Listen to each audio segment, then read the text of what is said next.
হয়েছে বল গাইজ। আজকে বেটুর জন্য কি সমস্যা হয়েছে, সকাল থেকে ও একটু একটু কান্না করতেছে। আমার না ভালোই লাগতেছে না, ওকে আবার ভিডিও পিছিয়ে নিয়ে যেতে হবে।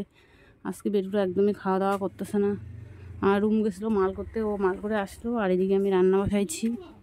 কী যে হইলো, ছাগলটা কাঁদতেছে আজকে আরও, বুঝেই পাচ্ছি না কেন জানি, ভালোই লাগতেছে না। এ মা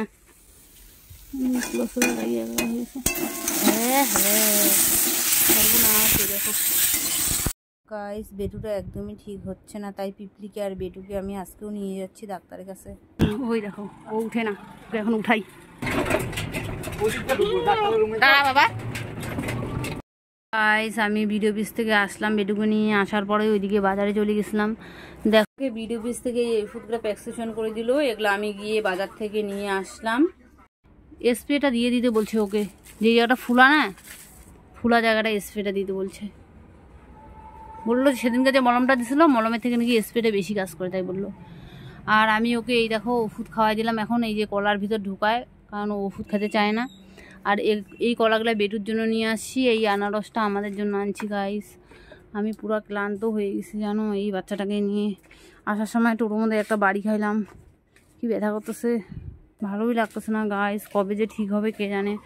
ডাক্তার ওর 3 দিন ধরে ও অ্যান্টিবায়োটিক দিল, আমি তো জানোই আমি ব্লক করতে পারতেছি না, কারণ বেটুর বাচ্চা রবিবার দিন হয়েছে। সোমবার দিন তো মানে একজন ডাক্তারকে ফোন করছি, উনি বলছে এই ওষুধ খাওয়াইতে, ওগুলো খাওয়াইছি। তারপরে মঙ্গলবার দিন ভাবতেছি যে না এইভাবে হবে না, পশুর ডাক্তারের কাছে নিয়ে যাই। তারপরে পশুর ডাক্তারের কাছে নিয়ে গেছি, তো ডাক্তার তো আমাকে ধাওয়া দিল, বললো আগে আনা দরকার ছিল। আমার মেয়েরা যে কবে ঠিক হবে, বললো নাকি এগুলা হইলে পরে মানে দুধের ভাষা যখন কোনো ছাগলের শক্ত হয়ে যায় না, মানে ওটা দিয়ে জল বের হয়, তখন এগুলো ঠিক হতে নাকি অনেক সময় লাগে। তো আমার বেটু আমাকে ভোগাবেই জানো। এখন পর্যন্ত ওর পিছনে কত টাকা খরচা হয়ে গেল, 1000-1200 টাকার উপরে খরচা হয়ে গেল। আমি যদি ওকে বিক্রি করতে যাই না, তবুও 1000-1200 টাকা নেবে না, কারণ নিবে 1000-1200 টাকা, হয়তো 1500-2000 টাকা যাবে, কারণ আমার ছাগলটা তো অনেকটা বয়স হয়ে গেছে। সেই জন্য কালকে বাড়ি গেছিলাম, মা বলে তোকে কতবার বলছি ছাগলটাকে বিক্রি করে দে, তুই আমার কথা শুনিস না। আমি বললাম মা ছাগলটা তো ওকে পুষি, ও মানুষের কাছে আমি বিক্রি করতে পারবো না, কারণ কারো যদি বাবা মা যদি বুড়া হয়ে যায়, তাকে কি কোনো দিনও মানুষে ফেলায় দেয়? তেমনই বেটুটা আমার এখন বুড়া হয়ে গেছে, ওর যা হবে হয়ে আমিই দেখে নেব, আমি ওকে ফেলবো না। খুব ভালোবাসি গাইস আমার বেটুটাকে, ওর এরকম হচ্ছে না, আমার না খুব কষ্ট হচ্ছে, কবে যে ঠিক হবে কে জানে। ওইদিকে পিপলিটাও ঠিকঠাক করে দদ পাচ্ছে না, খুব খারাপ লাগছে আমার ছাগলটার জন্য আমার। গাইস এই দেখো রুমের জমির এখানে আমি নিয়ে আসলাম বেটুকে আর পিপলিকে। দেখো না আমার বেটুটা এখন এখানে খাচ্ছে ঘাস। পিপলি তুই আমার এখানে আয়, বেটু তুই খা।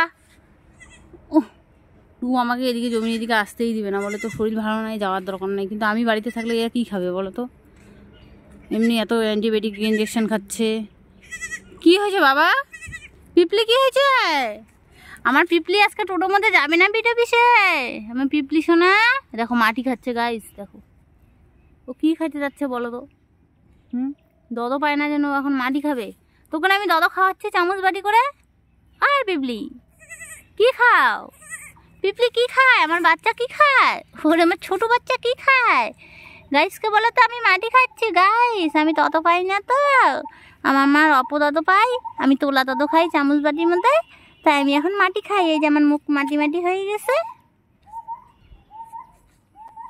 পিপলি তুমি আমার কাছে আসো বাবা, এই যে মা ঘাস খাক, আসো। খায় না বাবা, কেন খাচ্ছ মাটি? তুমি তো একটু বড় হবা, তারপরে তুমিও ঘাস খাবা। হ্যাঁ পিপলি শোনা। গাইস দেখো আমি এখন রোদের থেকে আসলাম, রোদে একদম আমার অবস্থা শেষ। দেখো গাইস খাওয়া দাওয়া করে এগুলো কিচ্ছু মাজা ধোয়া হয় নাই, এগুলো সব যা তা মানে করে পড়ে আসে। এই যে এখানে এই কয়েকটা পাতা শুধু পাততে পারছি, অনেক দূর থেকে আনছি। আর এই যে আমাদের টেপু এখানে হচ্ছে জল ভরতেছে, টেপা মানুষ। হ্যাঁ ফুচকা ভিজা দিবি, দম আছে দম, দম আছে বল না, দম আছে দম। মোবাইল আছে তোরই না জল দেবে। আর এই যে দেখো পিপলি আর পিপলির মাকে আমি এখানে বাইন্ধে রাখছি।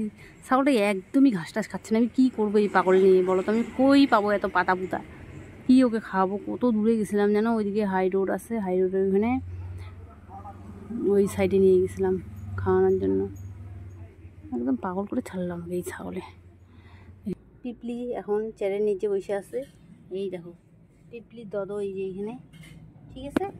আর তার থেকে বড় কথা হচ্ছে দুপুরবেলা সারাদিনে খাটাখাটনি করে আমি একটু শুবো, যে দেখো না শুয়ে আমি এদেরকে পাহারা দিচ্ছি, কারণ পাড়ায় বেশি দিন দুপুরে চুরি হয় তো, তাই ছাগল পাহারা দিচ্ছি। অসুস্থ ছাগল হলেও কি ওই যে নিয়ে যায়, দেখো ও শুয়ে শুয়ে এখানে বিশ্রাম নিচ্ছে। ঘাসটা কে খাবে? আমি গিয়ে খাবো বলো তো, পয়তানি যত দুনিয়ার। এই দেখো রুমকে, ও বেটুর জন্য কাঁঠালে পাতা পাততেছে, আর বেটু দেখো কি করে দেখতেছে। বেটুর আজকে কপাল খুলে গেছে, রুম বেটুর জন্য কাঁঠাল পাতা বাইরে দিচ্ছে। তাই গাইস এই দেখো পিপলিকে, চলো পিপলি শোনা চলো বলে। তো গাইস পিপলিকে এখন দদ খাওয়াবো। এই দেখো পিপলির দদ ঠান্ডা হয়ে গেছে। দাঁড়া বেটু শোনা, পিপলি দদ খাক। তো গাইস পিপলিটাকে এখন দদ খাই, পরে তোমাদের সাথে কথা হবে। তোমরা সম্পূর্ণ ব্লগটা দেখতে থাকো। গাইস দেখো আজকে বাড়ি একদম ফাঁকাই, দেখো জেঠি নাই, রুম নাই, আমি শুধু একা বাড়িতে, আর আমার বেটু আর আমার পিপলি। কারণ রুম ওরা সব বাড়িতে নাই, রুমের দিদি বাড়ি গেছে। আর আমারও যাওয়ার কথা ছিল, কিন্তু আমার শরীরটা একটু ভালো নাই, আর তার মধ্যে এই যে বেটু পিপলি ওদেরকে দেখতে হবে, সেজন্য আমি যাই নাই। এই যে দেখো এগুলোকে পাতা পুতো দিয়ে রাখছি, এখানে ওরা এখন আছে, বুঝছো। কী হয়েছে বাবা, জল খাবি বেটু শোনা? জল খা, চোটা মোটা খা। আর এই দেখো পিপলি এখানে ঘুমাচ্ছে, আর এই যে এটা দেখো এখানে, আর আমি ঘরের মধ্যে আসি। গাইস দুপুরবেলা না প্রচণ্ড গরম, আমি এদিকের গেট ওদিকের গেট সব আটকায় দিয়ে এই যে দোকানেও তালা দিয়ে ঘরের মধ্যে বসে আসি। তো যাই হোক গাইস এখন একটু শুয়ে থাকি, পরে তোমাদের সাথে কথা হবে। তোমরা সম্পূর্ণ ব্লগটা। কে রে ডাকবা না? গেট আটকায় দিছি আমি, দিন দুপুরে চুরি হচ্ছে না, বাড়িতে লোক নাই তো আজকে, তাই। গাইস এই দেখো আমার ওদের ঘর করা হয়ে গেল। এখানে হচ্ছে পিপলি ঘুমাবে, আর এই যে লম্বা দেখতেছে যে এখানে হচ্ছে বেটু ঘুমাবে।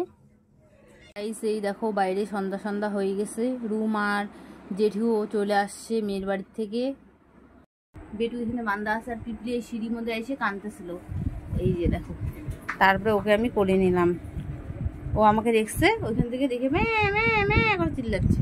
এখন এই দেখো দোকানে বসে আছে মহারানী, মহারানীদের না মহারাজা, কত সুন্দর দেখছো, কত সুন্দর বসে আছে। আজকে গরমের মধ্যে সারাক্ষণ চিপ আমাদের ঢুকেছিল, এখন বিকালবেলা বের হয়ে নাচানাচি করতেছিল। দেখো গাইস তোমরা বরাবর আমাকেই ধূপধুনা দিতে দেখো, রুমকে তো দেখো নাই কোনোদিনও, দেখো ও ধূপধুনা দেয়। দেখো আজকে সন্ধ্যা দিচ্ছে তো আমি পারবো না, যে চোখের মধ্যে লাগছে। বাইরে যাবি সরবো?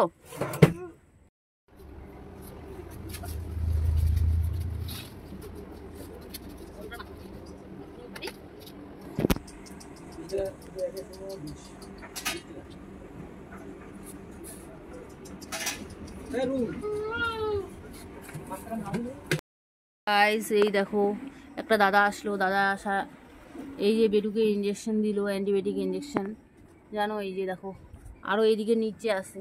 আজকে 5 দিন ধরে ওকে অ্যান্টিবায়োটিক মানে ইঞ্জেকশন দিল, কিন্তু তবুও বেটু আর এখন পর্যন্ত একটুও যদি ঠিক হয়, একটুখানিও ঠিক হলো না, বুঝছো। আমার ভালোই লাগতেছে না, মেয়েটার যে কী হবে কে জানে।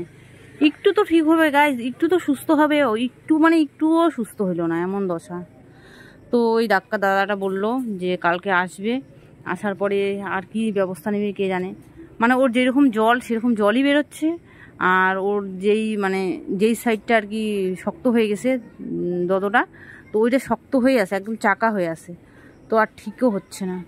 আমি আজকে মঙ্গলবার গেছি, মঙ্গলবার থেকে মানে মঙ্গলবারে বেশি নিয়ে গেছিলাম ওকে, মঙ্গলবার থেকে আজকে তোমার কী বার, আজকে শনিবার, আজকে 5 দিন ওর অ্যান্টিবায়োটিক চললো, ইঞ্জেকশন চললো, আর সোমবার থেকেই তো ওষুধ খাচ্ছে, মানে তবু আর কোনো রকম সুস্থই হচ্ছে না। কি বলবো, আমার চেষ্টা আমি চালাই যাচ্ছি গাইস, কিন্তু বেটুকে কিছুতেই আমি ঠিক করতে পারতেছি না। জানি না আমার মেয়েটার যে ঠিক হবে কি হবে না, একদমই ভালো লাগতেছে না আমার। এই দেখো ওর জন্য পাতা পুতা আইনে রাখি, কলা টলা আইনে রাখি ওকে আমি, যেহেতু ও অ্যান্টিবায়োটিক ইঞ্জেকশন নিচ্ছে। আমরা মানুষরা যদি অ্যান্টিবায়োটিক ইঞ্জেকশন নিই বা ওষুধ খাই তাহলে দুর্বল হয়ে যাই, আমার বেটু যাতে ইসে না হয়, সেই জন্য আমি ওর জন্য মানে মালভোগ কলা, বুঝছো, ঝোড়া ঝোড়া কলাগুলো যেগুলো থাকে, তো ওগুলো কম দামে একটু পাওয়া যায়, তো ওই কলাগুলো নিয়ে আসতেছি, ওগুলো খাওয়াচ্ছি। কি বলবো, আর একটু ভালো মন্দ খাওয়ানোর চেষ্টা করতেছি যেটুকু পারতেছি, কারণ এখানে তো আমি ঠিকঠাক করে ওকে ঘাস দিতে পারতেছি না। কি বলবো, খুব অনেক সারাদিনে আমি ওর পিছনে, মানে আমার দিনে হাফ টাইমটাই আমি ওর পিছনে দিচ্ছি, কিন্তু তবুও আমার মেয়েটাকে আমি আর ঠিক করতে পারতেছি না গাইস। এখন জানি না কালকে দাদাটা আসবে, আসার পরে কি ব্যবস্থা নেবে। আমার একদম ভালোই লাগতেছে না, মনটা খুবই খারাপ লাগতেছে। তো যাই হোক গাইস, ভিডিওটা আর বাড়াই না, ভিডিওটা এখানেই শেষ করে দিই। তোমরা সবাই ভালো থেকো। আর গাইস, সত্যি কথা বলতে যেটা, আমার বাচ্চাটা যাতে ঠিক হয়ে যায় গাইস, মেয়েটাকে খুব ভালোবাসি। আমি চাই না যে বেডুটা কিছু হোক। জানি পৃথিবীতে তার কেউ বাঁচে থাকবে না, কিন্তু আমার চেষ্টা তো আমি চালাই যাচ্ছি। আমি জানি না যে কী হবে, মেয়েটা ভালো লাগছে না। তো গাইস, ভিডিওটা এখানেই শেষ করি। তোমরা সবাই ভালো থাকো। Tata guys, good night.